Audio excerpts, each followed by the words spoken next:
اضرب. الو يا حياتي. Today, we delve into the fascinating life of Mohammed Abdel Wahab, a luminary in the world of Arabic music. Abdel Wahab inherited the rich legacy of the second generation of Egyptian popular music, particularly the pioneering works of Sayyid Darwish and the Al-Madrasa al-Hadisa. This generation, which he meticulously studied, understood, and built upon, laid the groundwork for his revolutionary contributions. Abdel Wahab emerged as a leader of the third generation of Egyptian musicians, alongside contemporaries like Mohammed el-Kasabgi and Riyad al-Sunbati. This generation was characterized by their ambition to bring change, breaking traditional norms and bending the rules of music to create something innovative and transformative. Join us as we journey through the life of Mohammed Abdel Wahab, exploring how he shaped and revolutionized Egyptian and Arabic music. Mohammed Abdel Wahab was born in Cairo's bustling Bab el-Sharia district on March 13, 1902, and he displayed a tremendous musical skill at an early age. He began giving public performances at the age of 7, captivating nearby crowds with his distinct voice and musical prowess. Muhammad's father and uncle were regular attendees at the mosque, where he used to listen to religious hymns and prayers, which further enhanced his musical upbringing. His grasp of rhythm and melody was significantly shaped by this exposure to religious music, which had a subtle but major impact on his musical journey. However, Abdel Wahab's path to musical success was not without challenges. Coming from a conservative family, his passion for music was initially met with resistance. His parents valued traditional norms and were apprehensive about his aspirations. Determined to pursue his dream, young Mohammed would often run away from home to sing at local events and theaters. His rebellious spirit and undeniable talent eventually wore down his parents' resistance. Realizing that music was his true calling, they reluctantly accepted his passion and allowed him to continue his musical trip. He recorded his first song at the age of 13. It was a fantastic first step toward an amazing career.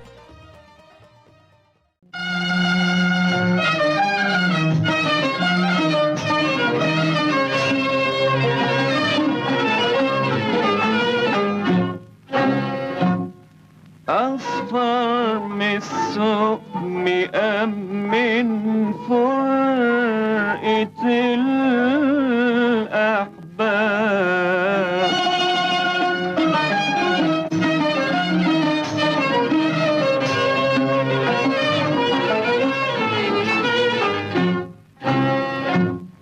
Abdel Wahab's path crossed with that of the esteemed poet Ahmed Shawki, dubbed the Prince of Poets in 1924. The young musician had a lot of talent, and Shawki took him under his wing. His guidance played a pivotal role in molding Abdel Wahab's trajectory by furnishing him with an all-encompassing musical and literary education. With this mentoring, Abdel Wahab developed into a refined performer and became known as the singer to princes and kings. Shawki helped Abdel Wahab to have a profound understanding of traditional Arabic poetry and music. He started creating folk tunes that were the ideal accompaniment to Shawki's poetry. He dedicated a significant amount of time to studying composition and music theory during this time in his life, which laid the foundation for his subsequent breakthroughs. As European influence started to seep into Egyptian society in the late 1920s, Abdel Wahab was motivated to venture into uncharted musical territory. Having traveled to Paris and become acquainted with French musical films, he returned to Egypt with an audacious idea: to establish a brand new category of Arabic cinema musicals. His 1934 feature debut, The White Flower, broke attendance records and established a new benchmark for Egyptian cinema. It was an enormous hit.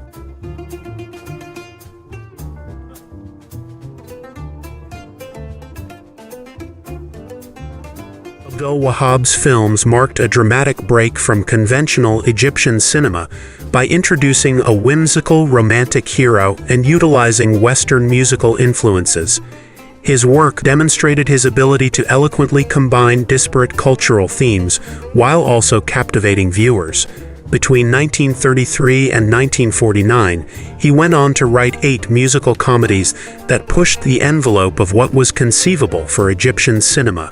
Large orchestras and Western instruments are used by Abdel Wahab in his compositions for movies like Dumoué El Haub and Yahya El Haub, which marked a significant shift in the musical landscape of the time. Although this strategy divided traditionalists, the younger, more contemporary audience found it extremely appealing.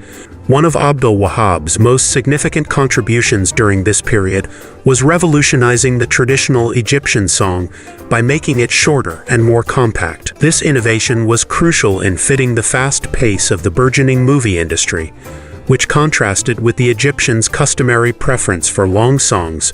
Abdel Wahab made enormous and influential contributions to music. His astounding output of over 1,820 songs highlight his industrious nature. He was well known for his inventive and divisive practice of fusing traditional Arabic music with Western beats. He made his waltz rhythm debut in 1941 with El Gandal.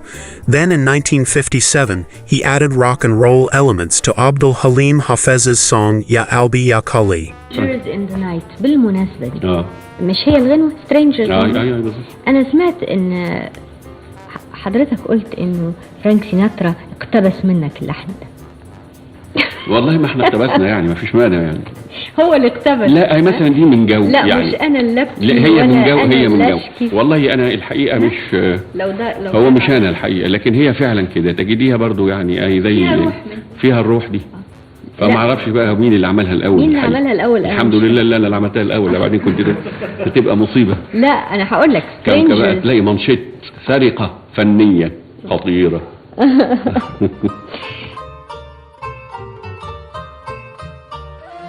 His integration of Western musical elements also drew criticism. Many people accused Abdel Wahab of stealing and sampling from famous Western artists like Beethoven, Charles Ray, Dalida, as well as Russian and Greek music.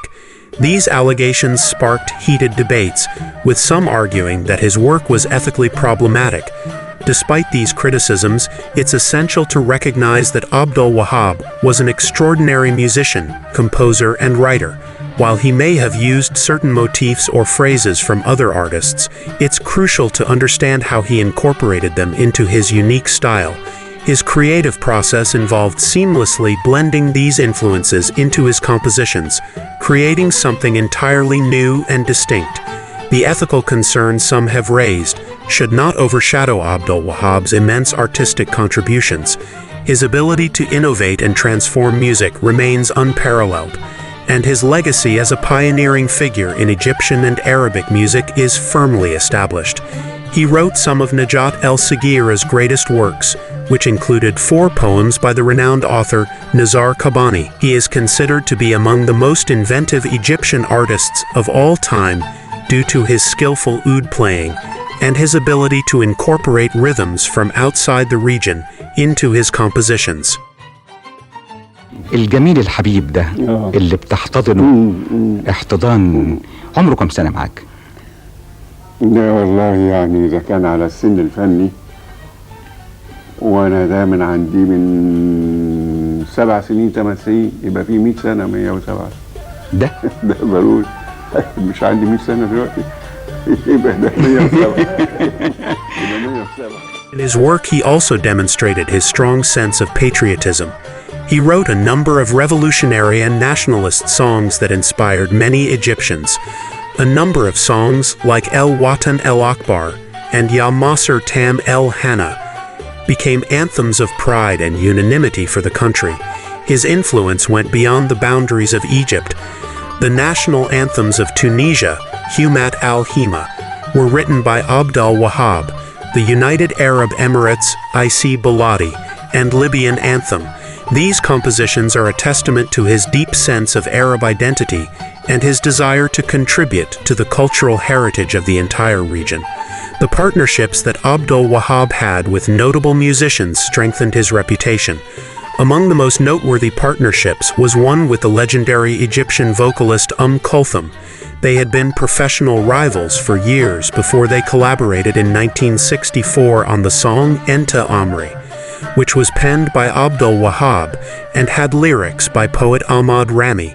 The song was an immediate hit, going on to become Egypt's all-time bestseller and a key component of the Nasser regime. The orchestration methods established in Enta Amri included the usage of an electric guitar, which at the time was unheard of in Arabic music. Along with these illustrious people, Abdelwahab collaborated with Fairuz, whom he dubbed our ambassador to the stars. He once showed his appreciation for her talent by claiming to be the leader of her fan club in Cairo in 1958. His works for Fairuz, as well as other well-known musicians, demonstrated his adaptability and his capacity to write music that worked for a variety of voices and musical genres. Abdelwahab abandoned the movie business in the 1950s to concentrate on his music, which at the time was more somber and insightful. He kept writing songs for different vocalists, creating classic works that are still cherished today. He may have moved out of the spotlight, but his impact on Arabic music persisted. When Abdelwahab unexpectedly returned to the studio in 1988 at the age of 81, it was one of his most notable accomplishments. He released a new song that became an international hit, demonstrating the continued appeal of his music. This return served as evidence of his ongoing talent and the classic caliber of his output. Numerous accolades and prizes were given to Abdelwahab in recognition of his contributions to music.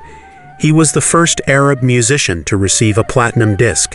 His arrangement of the Egyptian national anthem earned him the title of General from Anwar Sadat. He was granted the Grand Cross of the Order of Merit. His influence extended internationally, earning him honors such as the Grand Cordon of the Supreme Order from Jordan and the Commander of the National Order of the Cedar from Lebanon, among others.